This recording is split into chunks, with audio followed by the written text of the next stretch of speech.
Hey, it's good, guys. This is weird. Just grab all these.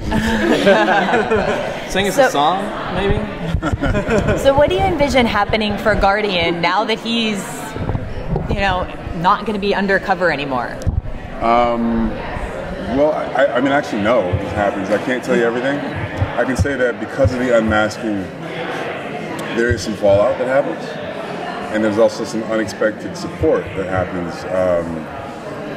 And it is adhesive to the cultural velocity right now. So like there's like this, I can't say that. Can I? Sure you can. I mean, I could. These aren't real. Recording I've heard that before. It's interesting what happens, and it's quite unexpected what happens based on him taking his mask off. I can say that, for sure. It seems like the Catco story has kind of gotten pushed to the side quite a bit this season with Kara, last season with Kara moving on, and wasn't a trick question, sorry. Are we going to see more of that, or are we going to see more moving away from that? I'll tell you straight up, we're going to see a lot more of that because, we try to keep it woke. In the writer's room, and I think all of the actors are on the same page of inclusivity and just in that mind state. So, with that said, journalism is our fourth estate, right? And I think that we know now how important journalism is in our culture. And I think, and my personal belief is that journalism, the intel community, and law enforcement are going to be the things that save this country. Frankly. And so Catco's going to be a little more serious, less of a gossip rag, more of a New York Times-ish sort of thing that we're going to kind of revamp it that way.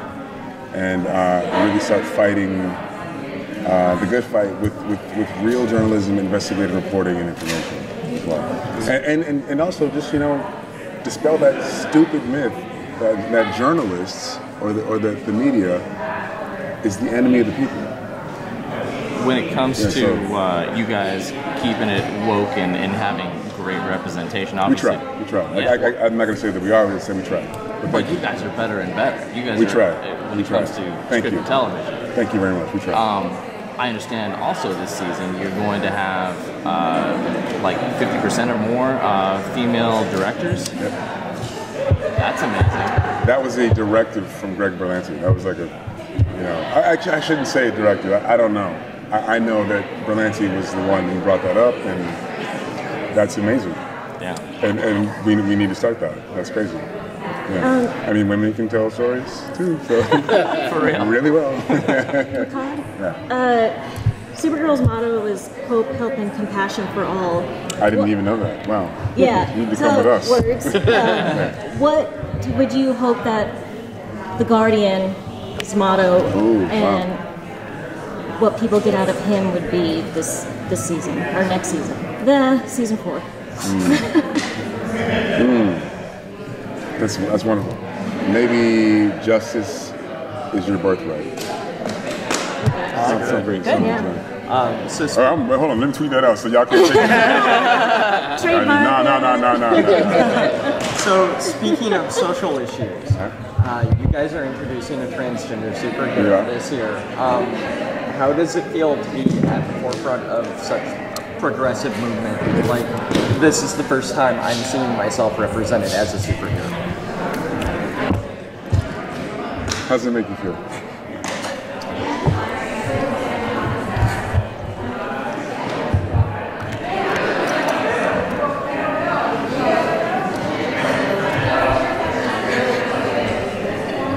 You guys have been my favorite show for 3 years.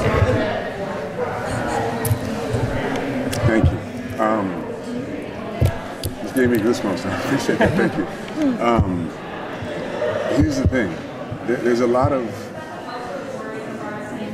It's 2018, right? I feel like 10 years from now, gender is going to be a thing of the past. It's going to be like genres of music. Like, oh, that's a good song. That's a great song. Oh, that song sucks. Right? We're not going to be looking at people and saying, fragmenting, especially amongst ourselves, the inclusive community, fragmenting ourselves so that the non-exclusive community, the exclusive community can win. They can only win if we break ourselves apart. So to answer your question, I'm really, really happy and proud that we're doing this. Something that's going to be normal in the future. Absolutely normal in the future. And to that point,